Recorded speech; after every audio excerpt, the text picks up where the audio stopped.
ನಮಸ್ಕಾರ. KFT Kannada YouTube ಚಾನಲ್ಗೆ ಮತ್ತೆ ನಿಮ್ಮೆಲ್ಲರಿಗೂ ಸ್ವಾಗತ. ಇಂದಿನ ಸಂಚಿಕೆಯಲ್ಲಿ ನಾವು ಮಾತಾಡುವಂತಹ ವಿಚಾರ ಎಂದರೆ making money is A skill ಅನ್ನುವಂಥ ಒಂದು ಶೀರ್ಷಿಕೆಯಲ್ಲಿ ಮಾತಾಡೋದಕ್ಕೆ ಮುಂದಾಗ್ತಾ ಇದ್ದೀನಿ. ಹೌದು, ಹಣ ಮಾಡೋದು ಒಂದು ರೀತಿ ಕಲೆ ಇದ್ದಂಗೆ ಅಂತಲೇ ಹೇಳಲಿಕ್ಕೆ ಇಷ್ಟಪಡ್ತೀನಿ. ಅದಕ್ಕೂ ಮುಂಚೆ ಈ KFT ಕನ್ನಡ ಯೂಟ್ಯೂಬ್ ಚಾನಲನ್ನು ನೀವು ಫಸ್ಟ್ ಟೈಮ್ ನೋಡ್ತಾ ಇದ್ದೀರಂದ್ರೆ ದಯಮಾಡಿ ನಮ್ಮ ಯೂಟ್ಯೂಬ್ ಚಾನಲ್ ನೀವು ಬೆಂಬಲ ಮಾಡಿ, ಸಬ್ಸ್ಕ್ರೈಬ್ ಮಾಡಿ, ಈ ವಿಡಿಯೋ ಹಿಡಿಸಿದ್ರೆ ಲೈಕ್ ಮಾಡಿ, ನಿಮ್ಮ ಅನಿಸಿಕೆ ಅಭಿಪ್ರಾಯಗಳನ್ನು ಕಮೆಂಟ್ಗಳ ಮೂಲಕ ತಿಳಿಸಿ, ಮತ್ತು ಈ ಒಂದು ವಿಡಿಯೋಸ್ಗಳನ್ನು ನಿಮ್ಮ ಸ್ನೇಹಿತರಿಗೂ ಸಹ ಶೇರ್ ಮಾಡಿ ಅಂತ ಹೇಳ್ತಾ ಈ ವಿಡಿಯೋನ ಪ್ರಾರಂಭಿಸ್ತಾ ಇದ್ದೇನೆ. Making money is A skill ಅಂತ ಯಾಕೆ ನಾನು ಹೇಳ್ತೀನಿ ಅಂದರೆ, ತುಂಬ ಜನಕ್ಕೆ ಹಣವನ್ನು ಮಾಡಬೇಕು ಅನ್ನುವಂಥ ತಂತ್ರಗಾರಿಕೆ ಗೊತ್ತಿರೋದಿಲ್ಲ. ಅದಕ್ಕೆ ಕಾರಣ ಏನು ಅಂತಂದರೆ, ಅವರಿಗೆ ಸೂಕ್ತವಾದಂತಹ ಆ ಮಾಹಿತಿಗಳ ಕೊರತೆ ಇರುತ್ತೆ, ಮತ್ತು ಅದಕ್ಕೆ ತಕ್ಕಂತೆ ಇನ್ಫಾರ್ಮೇಷನ್ ಶಾರ್ಟೇಜ್ ಇರುತ್ತೆ, ಶಾರ್ಟ್ ಕಮಿಂಗ್ ಇರುತ್ತೆ. ನಾವು ಬಾಲ್ಯದಲ್ಲೇ ಗಮನಿಸಿ ನೋಡೋದಾದರೆ ಶಾಲಾ ಕಾಲೇಜುಗಳಲ್ಲೂ ಸಹ ಹಣದ ಬಗ್ಗೆ ಯಾರೂ ಹೆಚ್ಚಾಗಿ ಮಾತಾಡೋದಿಲ್ಲ. ಮನೆಯಲ್ಲೂ ಸಹ ಹಣದ ಬಗ್ಗೆ ಮಾತಾಡಿದ್ರೆ ಏನೋ ಒಂದು ದೊಡ್ಡ ರೀತಿಯಾದಂಥ ಒಂದು ರೀತಿ ಪಾಪ ಅನ್ನೋ ರೀತಿಯಲ್ಲಿ ನಮ್ಮನ್ನು ಪರಿಗಣಿಸ್ತಾರೆ ಅನ್ನೋಂಥ ವಿಚಾರ. ಆಮೇಲೆ ಗ್ರೀಡ್ ಈಸ್ ಬ್ಯಾಡ್ ಅನ್ನುವಂಥ ವಿಷಯಗಳನ್ನು ಸಹ ತುಂಬ ಸಲ ನಾವು ಗಮನಿಸಿರ್ತೀವಿ. ತುಂಬ ಜನ ಹೇಳಿದರೆ ಅತಿ ಆಸೆ ಗತಿಗೇಡು ಅನ್ನುವಂಥ ಗಾದೆ ಮಾತನ್ನೆಲ್ಲ ನಾವಲ್ಲಿ ಕೇಳಿರ್ತೀವಿ. ಆದರೆ ಈ ಹಣ ಮಾಡೋದು ಸಹ ಕಲೆಯಾಗಿದೆ. ಅತಿ ಆಸೆ ಗತಿಗೇಡು ಅಂತ ನೋಡೋದಾದರೆ, ಶ್ರೀಮಂತ ಯಾಕೆ ಇನ್ನೂ ಶ್ರೀಮಂತ ಆಗ್ತಾ ಹೋಗ್ತಾ ಇದ್ದಾನೆ, ಬಡವ ಯಾಕೆ ಬಡವನಾಗ್ತಾ ಹೋಗ್ತಾ ಇದ್ದಾನೆ ಅನ್ನುವಂಥ ಪ್ರಶ್ನೆ ನಮ್ಮೊಳಗೆ ನಾವೇ ಕೇಳಬೇಕು. ಆತ ಅತಿ ಆಸೆ ಪಡೋದ್ರಿಂದನೇ ತಾನೇ ಹೆಚ್ಚಾಗಿ ಅವನು ಶ್ರೀಮಂತ ಆಗೋದಕ್ಕೆ ಸಾಧ್ಯ ಆಗದೆ, ಆ ಒಂದು ಆಸೆಯಿಂದ ತಾನೇ ಅವನೊಂದು ಆಸ್ತಿಯನ್ನು ಇನ್ನೂ ಹೆಚ್ಚಾಗಿ ಬೆಳೆಸ್ತಾ ಇದ್ದಾನೆ ಅನ್ನುವಂಥ ವಿಚಾರ ನಮ್ಮೆಲ್ಲರಿಗೂ ತಿಳಿದಿರಬೇಕಾದಂಥ ಒಂದು ಸಂಗತಿಯಾಗಿದೆ.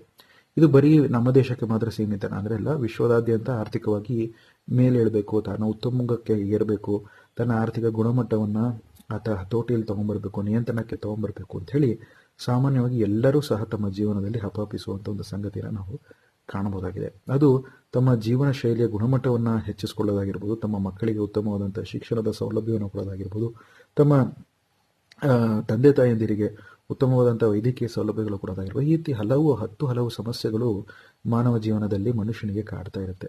ಅದರಲ್ಲಿ ಇದಕ್ಕಿಂತ ಹೆಚ್ಚಿನ ಒಂದು ಪ್ರಾಶಸ್ತ್ಯ ಕೊಡುವಂಥ ಒಂದು ಅಂಶ ಏನು ಅಂತಂದರೆ ಅದು ದುಡ್ಡೇ ಆಗಿದೆ, ಹಣಕಾಸೆ ಆಗಿದೆ. ಅದರಲ್ಲೂ ಆರ್ಥಿಕವಾಗಿ ಸದೃಢ ಆಗ್ತಾ ಹೋದಂಗೂ ಮನುಷ್ಯ ತನ್ನ ಆಸೆ ಆಕಾಂಕ್ಷೆಗಳಲ್ಲಿ ಬದಲಾವಣೆಗಳನ್ನು ಕಾಣ್ತಾನೆ ಅನ್ನೋದ್ರಲ್ಲಿ ಎರಡನೇ ಮಾತಿಲ್ಲ.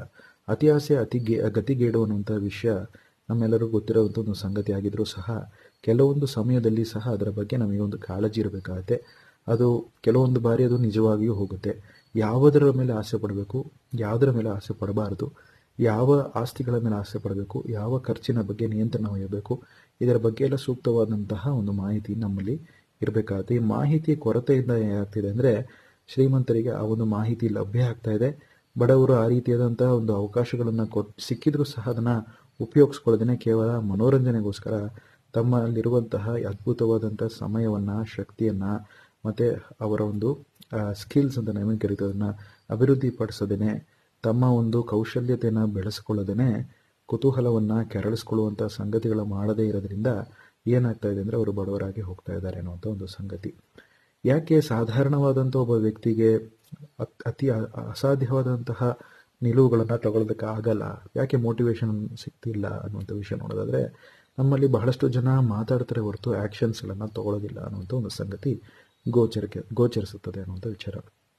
ಕೆಲವೊಂದು ವಿಷಯನ ನಾವು ಹೇಳಬೇಕು ಅಂದಾಗ ಮೊದಲು ಆ ವಿಷಯವನ್ನು ನಾವು ಎನ್ಯಾಕ್ಟ್ ಮಾಡಿ ಅದು ಸೂಕ್ತವಾಗಿದೆಯಾ ಇಲ್ವಾ ಅನ್ನೋದ್ರ ಬಗ್ಗೆ ನಾವೇ ಒಂದು ಸಲ ಇನ್ವೆಸ್ಟಿಗೇಷನ್ ಥರ, ತನಿಖೆ ಥರ ಮಾಡ್ಕೊಂಡು ಹೋಗ್ತಾ ಇದ್ದಂಗೂ ಕೆಲವು ಸಮಸ್ಯೆಗಳಿಗೆ ಪರಿಹಾರಗಳು ನಮಗೆ ಸಿಗ್ತಾ ಹೋಗುತ್ತೆ. ಮತ್ತು ಬೇರೆಯವರ ಅನುಭವಗಳನ್ನು ನಾವು ಪಡ್ಕೊಂಡ್ರೆ ಅದರ ಮೂಲಕ ಅವರು ಎಡವಿರುವಂತಹ ಪರಿಸ್ಥಿತಿಯಿಂದ ನಾವು ಬೇಗ ತಪ್ಪಿಸ್ಕೊಂಡು ಮೇಲೆ ಬರುವಂತಹ ಸಾಧ್ಯತೆಗಳು ಇರುತ್ತೆ. ಆದ್ದರಿಂದ ನಾವು ನಮ್ಮ ಜೀವನದಲ್ಲಿ ಮೇಲೆ ಬರಬೇಕು ಅಂದರೆ ಈ ಶ್ರೀಮಂತರ ಜೀವನ ಚರಿತ್ರೆಗಳನ್ನು, ಅವರ ಜೀವನ ಶೈಲಿಯನ್ನು, ಅವರು ಓದುವಂತಹ ಹವ್ಯಾಸದ ಒಂದು ಪುಸ್ತಕಗಳನ್ನು, ಮತ್ತು ಅವರನ್ನು ಬೆಳೆಸಿದಂತಹ ವ್ಯಕ್ತಿತ್ವಗಳನ್ನು, ಅವರ ಸಂಬಂಧಿತ ಮಾಹಿತಿಗಳನ್ನು ನಾವು ಕಲೆ ಹಾಕೋದ್ರಿಂದ ನಮಗೂ ಒಂದು ರೀತಿಯಾದಂತಹ ಮಾರ್ಗದರ್ಶನ ಸಿಗುತ್ತೆ, ಪ್ರೇರಣೆ ಸಿಗುತ್ತೆ, ಉತ್ಸುಕತೆ ಸಿಗುತ್ತೆ, ಕುತೂಹಲ ಸಿಗುತ್ತೆ. ಈ ಇಷ್ಟು ಅಂಶವನ್ನು ತಗೊಂಡು ನಾವು ಹೋರಾಡಿದ್ರೆ ನಾವು ಸಹ ಜೀವನದಲ್ಲಿ ಯಶಸ್ವಿ ಆಗ್ತೀವಿ. ಅವರಂತೆಯೇ ಯಶಸ್ವಿಯ ಒಂದು ಶಿಖರಕ್ಕೆ ನಾವು ಸಹ ತಲುಪೋದ್ರಲ್ಲಿ ಎರಡನೇ ಮಾತಿಲ್ಲ. ಸ್ವಲ್ಪ ವಿಳಂಬ ಆಗಬಹುದು. ಕಾರಣ ಏನು ಅಂದರೆ, ಅವರಿಗೆ ಸೂಕ್ತವಾದಂಥ ಹಲವಾರು ಆರ್ಥಿಕ ಪರಿಸ್ಥಿತಿಗೆ ಅನ್ವಯವಾಗಿ ಅವರು ಸ್ಥಿರರಾಗಿರ್ತಾರೆ, ನಾವು ಅಸ್ಥಿರವಾಗಿರ್ತೀವಿ ಅನ್ನುವಂಥ ವಿಷಯಕ್ಕೆ ಸಂಬಂಧಪಟ್ಟಂತೆ ನಾವು ಅದಕ್ಕೆ ತಕ್ಕ ಪ್ರಯತ್ನವನ್ನು ಮಾಡಬೇಕಾಗತ್ತೆ ಅನ್ನುವಂಥ ವಿಚಾರ. ಅದರಿಂದ ಮನಿ ಮೇಕಿಂಗ್ ಮೈಂಡ್ ಸೆಟ್ ಅನ್ನೋದು ಎಲ್ಲರಿಗೂ ಸಹ ಕರಗತವಾಗೋದಿಲ್ಲ. ಆ ರೀತಿ ಕರಗತವಾಗಿದ್ರೂ ಸಹ ಕಾರಣಾಂತರಗಳಿಂದ ಅದು ಆ ಒಂದು ವಿಷಯದಿಂದ ದೂರ ಉಳಿದಿರೋರು ಹಲವಾರು ಜನ ಇರ್ತಾರೆ. ಅದರಿಂದ ಇದು ತಪ್ಪಲ್ಲ. ಆದರೆ ನೀವು ಮಾಡುವಂಥ ಹಣ ಏನಿದೆ, ಗಳಿಸುವಂಥ ಹಣ ಅದು ಲೀಗಲ್ ಆಗಿದ್ದರೆ ಯಾವ ರೀತಿಯಾದಂಥ ಸಮಸ್ಯೆಗಳಿಲ್ಲ.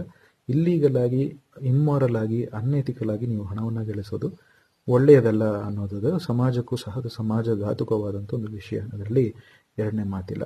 ಈ ಮಾಹಿತಿ ತಮಗೆ ಹಿಡಿಸಿದರೆ ಲೈಕ್ ಮಾಡಿ. ಅದೇ ರೀತಿ ನಿಮಗೆ ಹಣಕಾಸಿಗೆ ಸಂಬಂಧಪಟ್ಟಂಥ ಹಲವಾರು ವಿಷಯಗಳು ನಮ್ಮ ಯೂಟ್ಯೂಬ್ ಚಾನಲಲ್ಲಿ ಸಿಗುತ್ತೆ. ಅದನ್ನು ಸಹ ನೀವು ನೋಡಿ ನಿಮ್ಮ ಸ್ನೇಹಿತರಿಗೂ ಸಹ ಹಂಚಿ. ತಪ್ಪದೆ ನಮ್ಮ ಯೂಟ್ಯೂಬ್ ಚಾನಲ್ನ ಸಬ್ಸ್ಕ್ರೈಬ್ ಮಾಡಿ.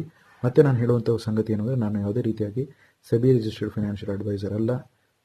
ಆದ್ದರಿಂದ ನಿಮಗೆ ಹಣಕಾಸಿನ ನಿರ್ಣಯಗಳನ್ನು ನೀವು ತೊಗೊಬೇಕು ಅಂತಂದರೆ ನಿಮ್ಮ ಬಳಿ ಇರುವಂಥ, ನಿಮ್ಮ ನಗರದಲ್ಲಿರುವಂಥ ಸೆಬಿ ರಿಜಿಸ್ಟರ್ಡ್ ಇನ್ವೆಸ್ಟ್ಮೆಂಟ್ ಅಥವಾ ಫೈನಾನ್ಷಿಯಲ್ ಅಡ್ವೈಸರ್ನ ಕನ್ಸಲ್ಟ್ ಮಾಡಿ ಅಂತ ಹೇಳ್ತಾ ಮುಂದಿನ ಸಂಚಿಕೆಯಲ್ಲಿ ಭೇಟಿ ಮಾಡ್ತೀನಿ. ಧನ್ಯವಾದಗಳು.